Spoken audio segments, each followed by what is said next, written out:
ठिकाणी पुढाकार घेऊन जाती न्याय जनगणना त्या ठिकाणी ऑगस्टमध्ये होणार आहे. हा ओबीसीला उपेक्षित, ओबीसीला संतांना उपेक्षित, ओबीसीला उपेक्षित, त्या बहुजन समाजाला उपेक्षित. आम्हाला 27% त्या ठिकाणी नोकऱ्यामध्ये आरक्षण मिळालं पाहिजे. आम्ही आता 2% आलो. आमच्या इथं त्याला शिष्यवृत्तीचा प्रश्न आहे.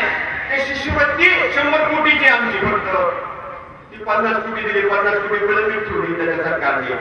आमच्या नोकऱ्यामध्ये असणारी भरती आहे ती भरती सुद्धा होत नाही.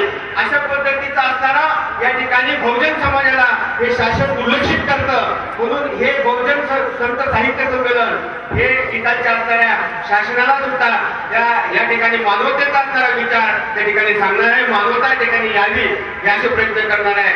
म्हणून या ठिकाणी पुनश्च एकदा मुंडे साहेबांच्या ठिकाणी आभार व्यक्त करतो. इथंच थांबतो.